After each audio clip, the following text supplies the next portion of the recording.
And Charlie, I think you have some more breaking news for us. That's right, Tom and Nana. We're hearing from Ministry of Justice sources this afternoon who've told GB News that David Lammy, the Deputy Prime Minister, was informed overnight about this case and was receiving more information today. We're told that he was receiving updates on the case of this 24-year-old Algerian who was accidentally released from the prison behind me, HMP Wandsworth, last week, and that he was receiving, the Deputy Prime Minister, more information about that while he was in the Commons today.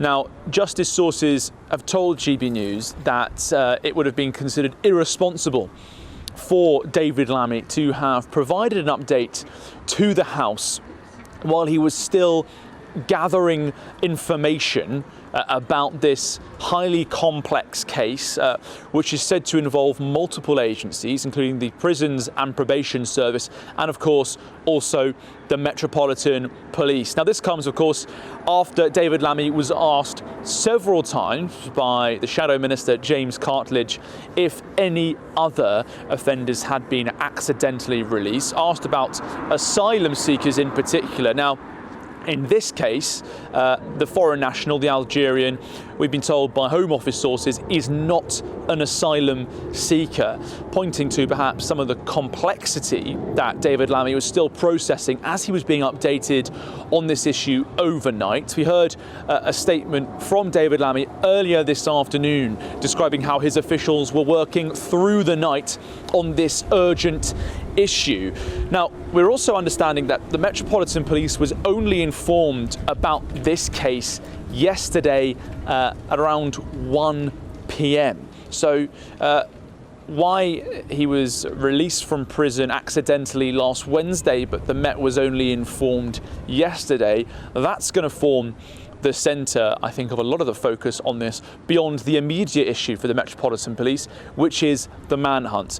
When it came to that recent appalling controversy of the convicted migrant sex offender Hadush Kibatu, we know that there was an accidental release around 12:45, but that Essex police had been informed very quickly of, quote, an error, and then had referred the case onto the British Transport Police and the Metropolitan Police, with that manhunt taking 2 days before he was then rearrested in Finsbury Park in North London on the Sunday morning after his accidental release on Friday afternoon. But in this case, Tom and Nana, this foreign sex offender has already been out of this prison behind me for about a week now already, with the Metropolitan Police only being informed yesterday. Now, Mr. Lammy said he was absolutely outraged and appalled by the mistaken release of a foreign criminal wanted by the police. And he said that his officials have been working through the night, and we now understand, of course, that he was informed himself of this case. Now, last year, 262 prisoners were accidentally released from March 2024 to 2025. That is a rise on the 115 who were accidentally released in the year prior. So at an average of about 5 a week. It might not seem as something so extraordinary that the Justice Secretary might be informed on every single occasion. But the fact that Hadush Kibatu, the Ethiopian asylum seeker sex offender, had been released early, capturing so much of the public's focus with that shocking case, and now with this 24-year-old Algerian who we understand has previous sexual offences convictions, that has obviously propelled the issue to the forefront of our political focus. And of course, the public want desperately to have some answers on what steps the prison service are taking. Hello, I'm Bev Turner. Now, it can feel like the money in our bank accounts at the moment does not keep up with the cost of living, and maybe there's a solution. I'm here today with the CEO of TallyMoney, Cameron Parry. Cameron, what is TallyMoney? Well, Bev, with TallyMoney, you get a current account and a debit card, but instead of pounds, you use milligrams of gold as your everyday money. So why gold? Gold traditionally is a great store of value. It has, on average, gone up at over 11% per annum for the last 25 years against the pound. It's tripled in value in the last decade. And in the last 2 years alone, it's increased by 50% against the pound. Banks' savings products just can't compete with that level of growth. But this isn't just about gold. This is about a currency that you guys have created at TallyMoney. Explain it to me as though I'm an idiot. So, look, people need to be able to hold their earnings and build their savings in a money that retains its value and remains in their legal control and remains theirs to access, away from government control. Great. You had me at not exposed to government control. You should feel safe and happy with your money. You should have peace of mind. The more money you see in your bank balance, and that's the type of thing we're trying to deliver, and give people choice in the type of money they get to use every day. Brilliant. Thank you so much, Cameron. Thank you.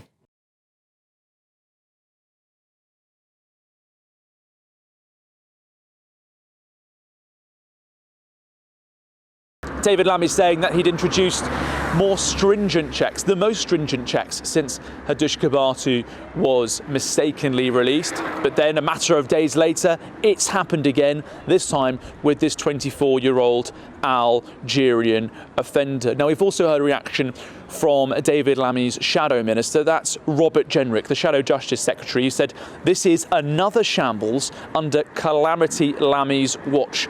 Accidental releases of prisoners have more than doubled under this government, and he said that David Lammy doesn't have a clue what's going on. He said that the British people are being put in danger time and again due to the government's sheer incompetence. Well, as we said, that accidental release coming as those tighter restrictions, we're told, are being introduced. But clearly, these new restrictions not having the immediate impact that could have been expected.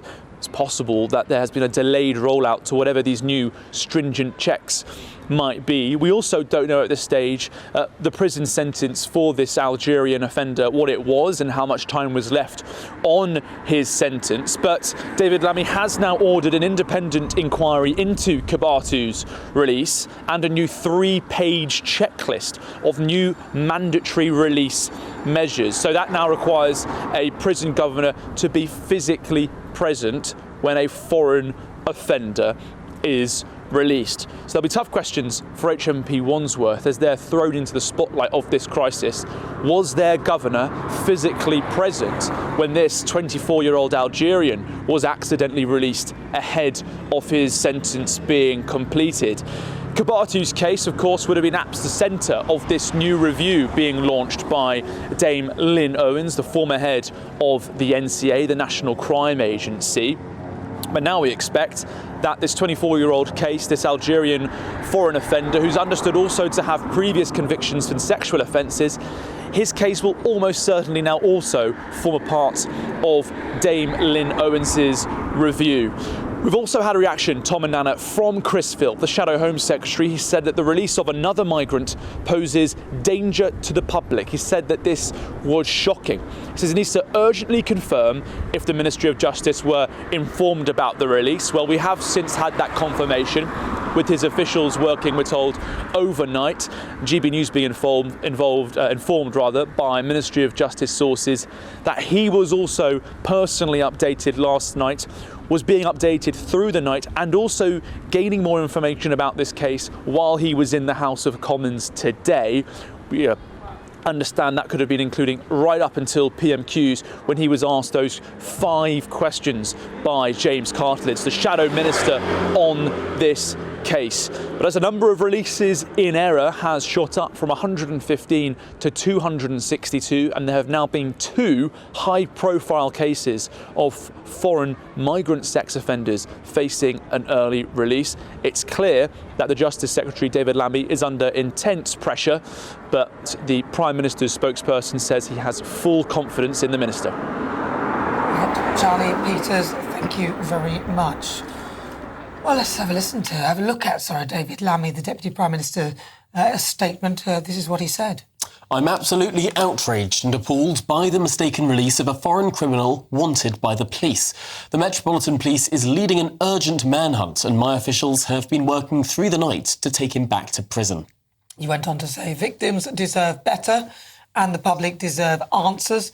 That is why I have already brought in the strongest checks ever to clamp down on such failures and ordered an independent investigation led by Dame Lynn Owens to uncover what went wrong and address the rise in accidental releases, which has persisted for too long. He went on to say this latest incident exposes deeper flaws across the failing criminal justice system we inherited.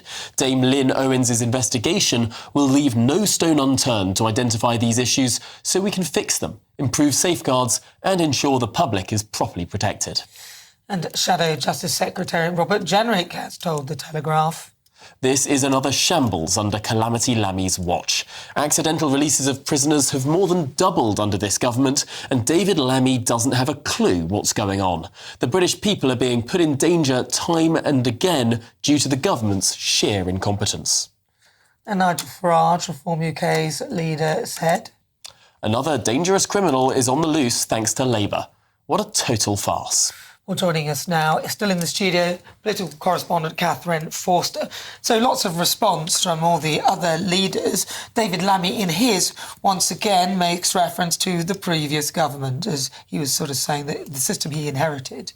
Yes, and now, as we've heard just from Charlie Peters, an admission that David Lammy did know right through Prime Minister's questions, which totally explains why he said everything other than answering the question.